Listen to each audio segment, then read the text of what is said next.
medicina. Como é possível? Sabe a resposta é assim, não, mas é que as professoras aprenderam a fazer o diagnóstico direitinho. Quando elas mandam, é porque tem. Entendeu? Então, nós, professores, fazemos uma triagem para eles. Porque no nosso curso a gente estudou muito sobre isso, como é que faz diagnóstico, como é que traz, né? A gente aprendeu isso muito, né? Acho que eu atualmente mais do que eles. Bom, então veja, esses ainda bem, né? 48%. Bom, mas será? Vamos aprofundar um pouquinho esses 48%, que são os não disléxicos. Nossa, olha só, esses 48%, eles têm uma porção de coisa, olha, 2%, 5%, 7%, veja só. Quer dizer, os 52% disléxicos continuam e todos os outros têm um monte de dificuldade. Criança de risco, distúrbio de aprendizagem, deficiência mental, TDAH, DDA, psiquiátrico, memória emocional, neurológico e disléxico. Quer dizer, não tem quase ninguém normal, né? Não tem normal. Porque 2% é sem dificuldade no momento, pode ser que tenha depois. Percebe? Vejam, isto é feito por uma associação que protege a criança e a família. Certo? Voltando para a gente ter, tirando aqueles da patologia, todas as patologias estão sendo retiradas e nós vamos ficar com apenas 2% sem dificuldades. Quer dizer, se a gente pensar um pouco, gente, isso não existe na medicina. Não existe nenhum local que você peça para fazer diagnóstico que tenha isso. Esse dado é um dado artificial e que a gente precisa começar a se perguntar. Por que será que é tanto?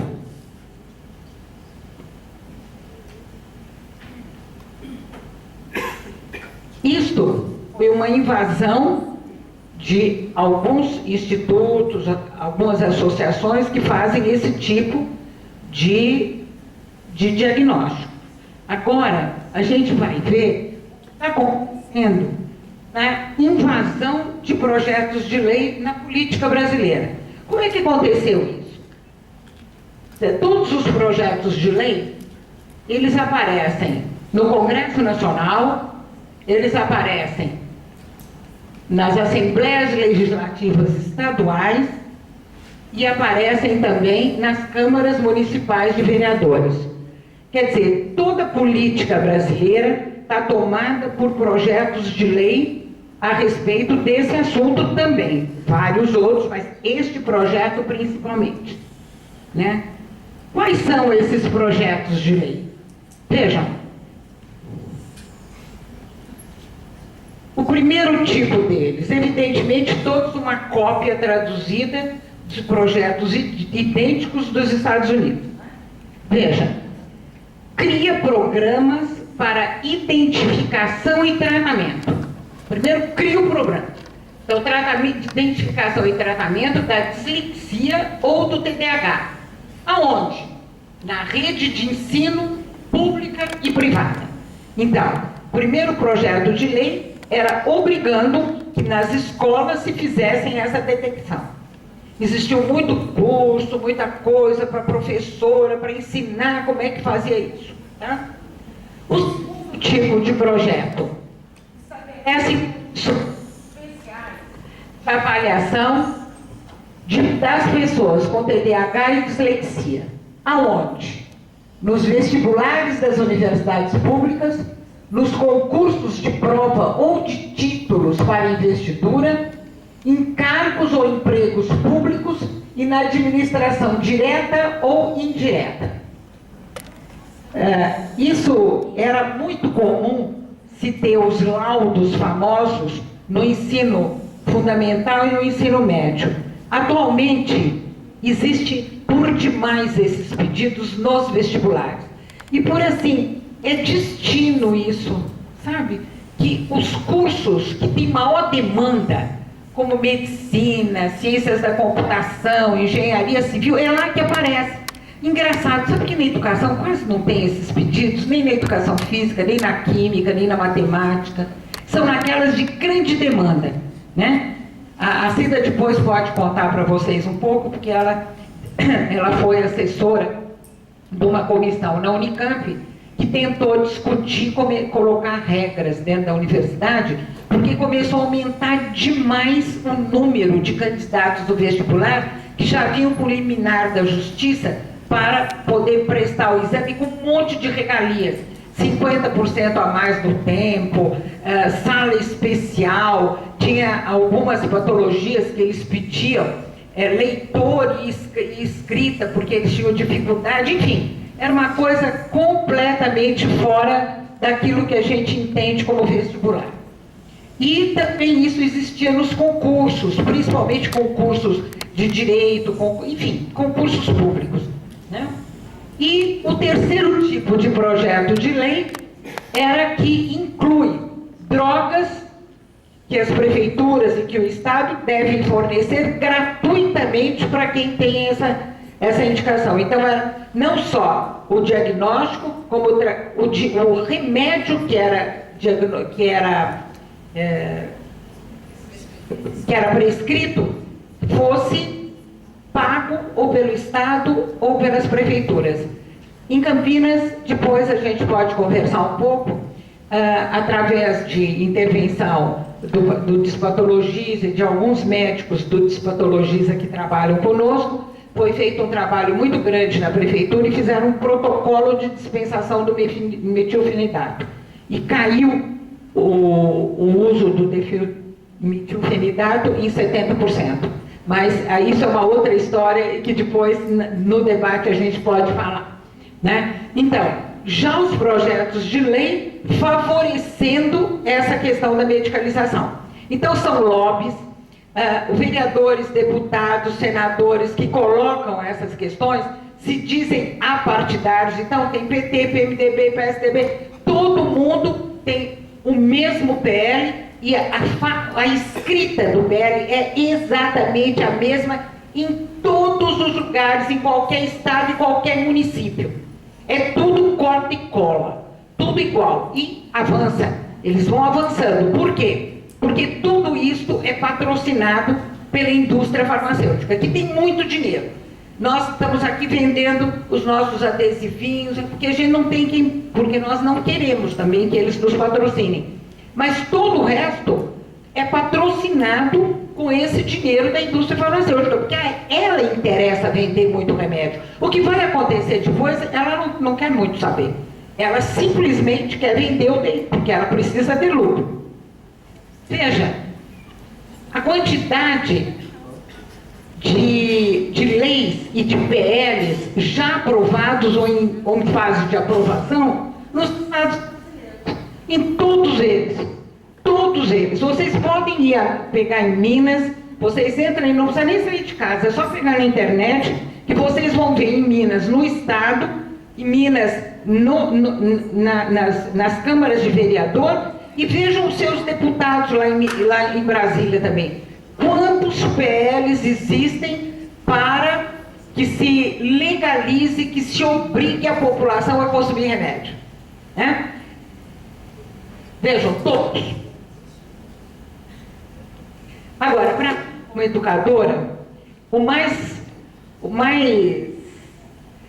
importante da gente discutir é essa infiltração no ideário da escola. Como é que a escola tem essa fala? Há muitos anos atrás, no começo da minha vida acadêmica, eu já discuti essas questões com os alunos, e eu tive uma aluna que saiu, acabou o curso de pedagogia e foi para a prática. Aí um dia ela voltou e falou: Cecília, eu queria muito saber, professora novinha, professora que acabou o normal agora, tem 16, 17 anos, todas elas falando, na época, em desnutrição, falando em distúrbio neurológico, que era assim que chamava antigamente. Aonde elas aprendem isso? Porque nos cursos de formação não se discute isso. Onde elas aprendem? Na sala dos professores.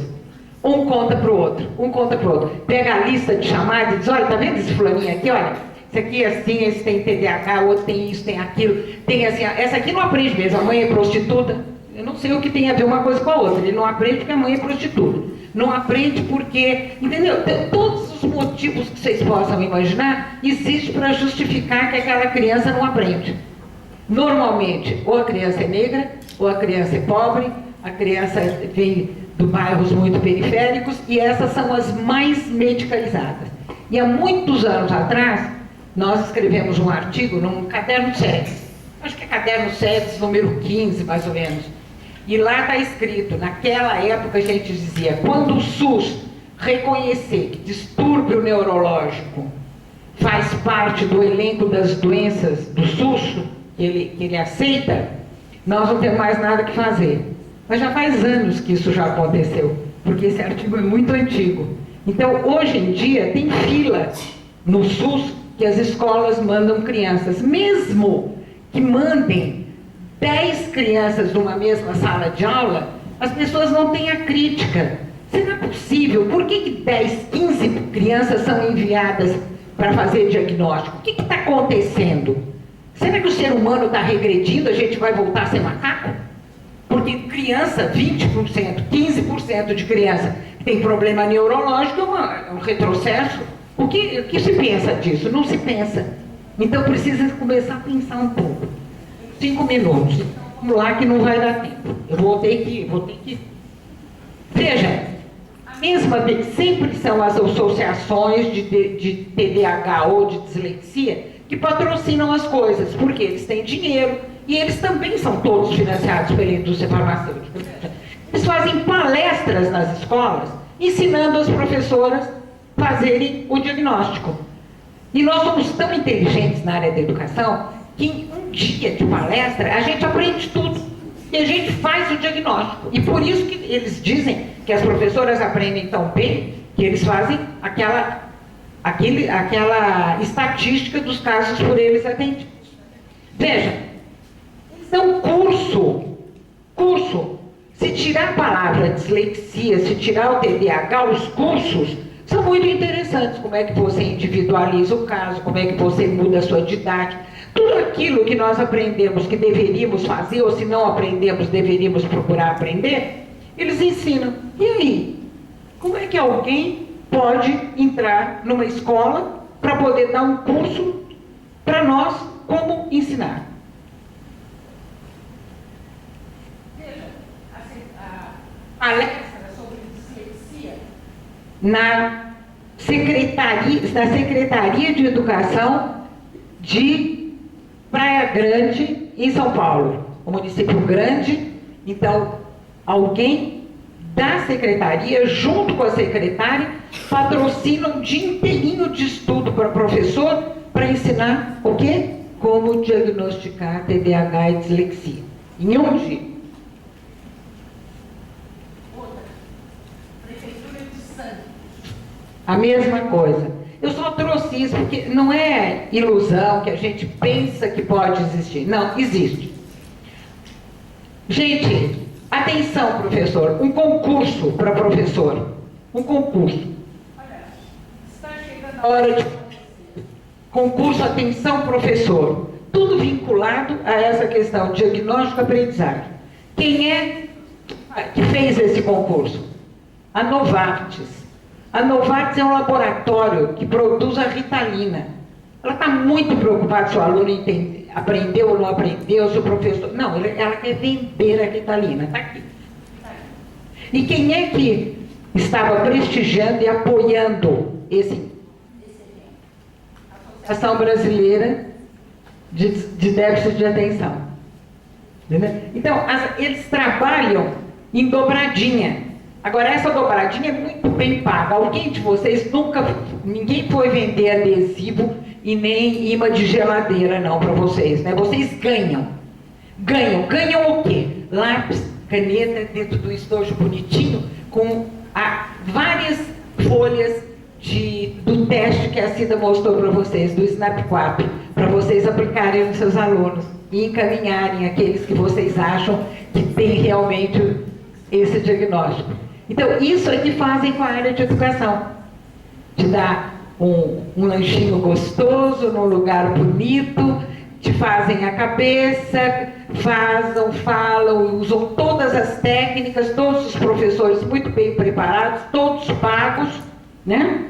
E aí acontece o que nós ouvimos hoje, a quantidade enorme de alunos. Eu sempre disse, se colocar os alunos para todos aqueles que têm o diagnóstico, fizer uma fila, é capaz de rodear a cidade, porque é muito aluno que é encaminhado. O que é uma pena que nós, professoras, não tenhamos o conhecimento suficiente, não discutamos essas questões e a gente continua fazendo esses encaminhamentos. Porque é que nem salsicha, né?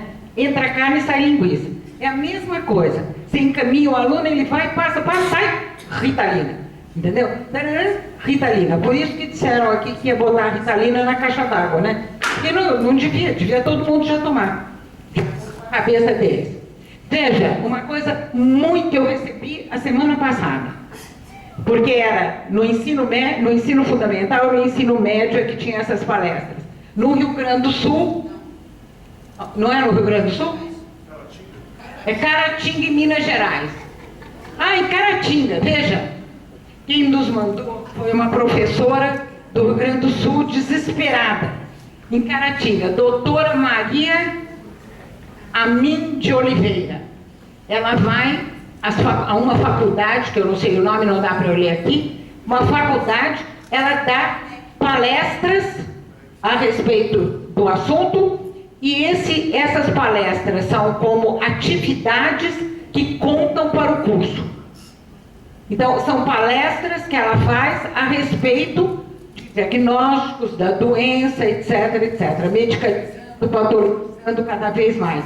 Então, isso já existe em escola superior. Na formação.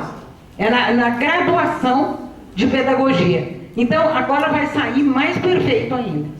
Ou a gente vai botar um breque e vai começar a pensar no que se trata, ou a gente vai começar a medicalizar todos os nossos filhos. Bom, se vocês depois quiserem ver com mais perto, etc., tal, a gente mostra, tá? Porque eu não sei se deu para ver direito. Bom, agora, é possível ter esperanças. Eu acho que a gente já aposta em algumas mudanças, né? Eu quero ser breve, mas você vai deixar, né, Marcos? Que eu vou contar agora a esperança, né? Porque por enquanto só contei desgraça, né? Então vamos lá ver a esperança. As mudanças estão sendo construídas, mas mudança é a longo prazo. Vejamos. A política educacional. A gente tem que pensar que muitas coisas na política. No ensino superior do Brasil, vamos ver as mudanças. De 94 a 2012, que eu tenho de dados, né? Ensino superior do Brasil, de 18 a 24 anos, eu já tinha mostrado para vocês aquele gráfico de 2007, lembra? 2006 era 26%. Aí nós tivemos um período, 2010, nós já passamos para 32%. Em 2012, nós já passamos para 33%. Então, o ingresso no ensino superior no Brasil está começando a aumentar. E de 2012 até 2015, já aumentou muito mais, mas a gente não tem esse dado ainda disponível, né? Então, veja, houve um aumento grande já da população matriculada, né? Agora vamos ver no ensino superior mesmo, com graduação completa, 2000 e 2010. Veja, e milhões de pessoas, né? 6 milhões em 2000, 26 milhões em 2010. Vê a mudança? É muito significativa. Em percentual, nós temos 3% da população para 13% da população com graduação completa. Então, isso no espaço de 10 anos é muita coisa, né? E isso tudo se deve à descentralização um pouco das universidades. Saiu um pouco de só ter universidade nas capitais e passou a criação de universidades pelo interior do Brasil. Muitas faculdades no interior. Falam assim, mas são universidades são universidades. Se elas são ruins, nos compete a gente ajudar a melhorar. Mas foi criada e tem que ser alavancada para melhor qualidade, mas pelo menos foi criada, né? Veja, quais são os investimentos em educação, né? Por $1.000 por estudante. No Brasil se gastava 3, na Argentina 4, no Chile 4, na Dinamarca 12, na Noruega 14, 15. Quer dizer, aqui a gente precisa fazer uma leitura um pouquinho diferente. É quanto de dinheiro entra para ser distribuído para quantos alunos, né? Às vezes, um sistema educacional que já está absolutamente consolidado, o número que entra é o número que sai. E a população não é tão grande, como é o caso da Dinamarca, por exemplo. Então, tem um X de dinheiro para um X sempre menor de pessoas. No Brasil, a gente tem um X de dinheiro para uma imensidão, porque aqui sempre tudo é muito grande, né? Então, vamos ver isso pelo PIB, para ficar mais claro para vocês. Veja, o México, Estados Unidos, 6%, Brasil, 6%. O mesmo que era dos Estados Unidos era no Brasil. O número de alunos é que faz a diferença, né? É o tamanho do PIB, né? O tamanho do PIB de um e o tamanho do PIB do outro, né? Nós tivemos agora, né? Foi aprovado que vamos gastar 10% do PIB em educação. A partir, paulatinamente vai entrando e já começou em 2014. Então, nós vamos ter de acordo com o nosso PIB, nós vamos estar gastando um pouco mais do que a Dinamarca. Só que a Dinamarca, como eu disse, tem um número de alunos consolidados. Nós não temos, é uma imensidão, mas que está melhorando. Vejam, por que a formação das pessoas, dos profissionais, e principalmente da formação dos professores, é muito importante. Hoje vocês discutiam a formação dos psicólogos. É uma discussão a questão da formação. Veja, é fundamental isso. O Índice de Desenvolvimento da Educação Básica, o IDEB, de 2012. O primeiro colocado foi a Escola de Aplicação de Pernambuco, Universidade Federal. O corpo docente da escola era 30% doutores, 47% mestres. Veja como isso implica no rendimento e nos alunos. Foi a primeira escola, né? Ou foi o primeiro colocado. Então, isso é importante. É a formação do corpo docente, a influência que esse corpo docente tem, o compromisso que ele tem, isso é que interfere, né? Tanto, veja agora, eu tenho um dado que é um dado muito importante, me parece, que é do Rincão brasileiro, que foi cedido pela Corinta e pelo João Vanderlei, que são nossos amigos. Eles nos cederam esse dado. Veja só, uns seminários de Sergipe em 2011, promovido pelo Sintesc, Sindicato dos Trabalhadores em Educação de Aracaju. Veja, 98% dos professores tinham curso superior completo.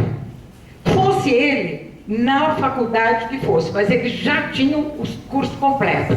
Apenas 6 desses alunos, desses professores, tinham pai ou mãe com curso superior, sendo que desses 6, dessas, 4 eram filhas de professoras que estudaram mais ou menos no mesmo período. Quer dizer, os pais têm ensino superior porque eles estudaram mais ou menos no mesmo tempo da filha. Por quê? Porque essas escolas se deslocaram e chegaram mais perto de onde eles moram, o que facilita a ida. Isso mostra o interesse. Eu só não fazia porque eu não podia. Era longe demais, eu não tenho dinheiro para ficar numa capital e me manter. Mas aqui do lado, um ônibus, eu vou e volto todo dia e eu consegui fazer um curso superior.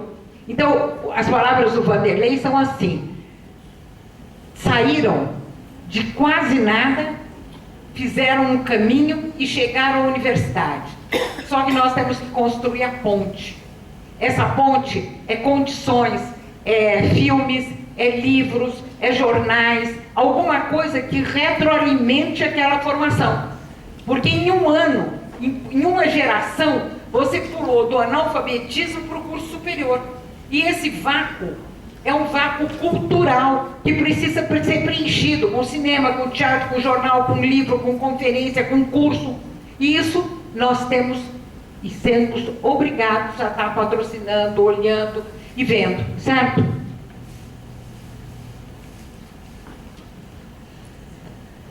Eu acho que o desafio é construir uma política pública baseada em princípios. Qual seria? Direito de aprender. Toda criança é capaz de aprender. E todo professor deve ser capaz de ensinar. Uma política educacional que transforme a escola em espaço pedagógico e que se criem políticas, porque nenhuma professora dá conta de 45, 50 alunos numa sala de aula, nenhuma professora dá conta de uma escola desprovida de qualquer tipo de recurso pedagógico e com o salário que essa professora ganha, porque ela come, ela vai ao supermercado, ela tem filhos, então o salário é uma coisa importante também para a professora, certo? A formação é importante, mas a subsistência também é. Muito obrigada.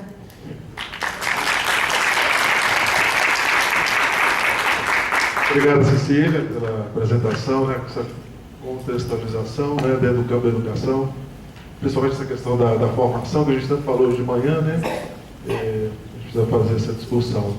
Eu vou passar agora a palavra, então, para a Simone, que vai trazer um pouco aí as discussões dentro do mercado da farmacologia, né, da farmácia.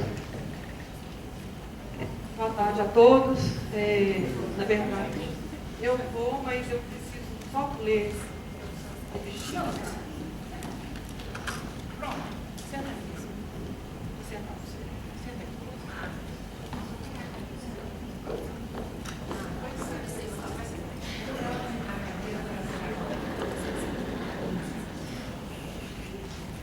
Bem, eu queria agradecer, né, o convite ao Sinfarmig em participar do evento, que para mim já foi um presente, as duas falas aqui já me enriqueceram profundamente, eu fiquei muito grata. E é uma questão da qual eu sempre discuto e sempre participei, a questão exatamente da medicalização na questão da educação. Só que antes de falar alguma coisa, eu queria dar uma sugestão. Eu não sei se vocês conhecem, essa revista não é fácil de encontrar não, tá? Igual a Veja, essas coisas assim, é meio difícil de encontrar, mas tem um artigo na edição de setembro que fala sobre o lobby dos remédios, e que eu queria ler só o primeiro parágrafo desse artigo, porque ele foi escrito por um médico que, na verdade, é pesquisador e que se aventurou num congresso recente de psiquiatria, e ele se dedicou nesse congresso, na verdade, a receber todos os brindes e ofertas dos laboratórios que eram oferecidos no congresso. E ele fez um diário dessa participação dele no congresso, e esse diário está relatado nessa entrevista que tem nessa edição de setembro da revista Piauí. E aí eu queria só ler assim, 2 parágrafos dessa matéria dele, para a gente poder depois comentar essa discussão a respeito, né, da indústria farmacêutica. Na escuridão de sua cela, Paulo espera por mim. Para salvá-la, através dos corredores da prisão, permeados de objetos ameaçadores criados por computação gráfica. Desvendo enigmas cujas respostas são indicadas por letras em negrito, e escolho as portas que me levarão a seu cativeiro, a cela da depressão. Quando a encontro, Paulo está de costas e não nota minha presença. Mas não há mais charadas, só resta uma saída para despertá-la. O representante do laboratório Libes me sussurra o desfecho. Doutor, agora basta um gesto para libertar a paciente. Ele aponta a caixa do Reconter, esse Talopram 10 miligramas, sobre a mesa. Apanha a embalagem, passando-a em frente a uma câmera. Em segundos, a cela desaparece e surge um campo verdejante.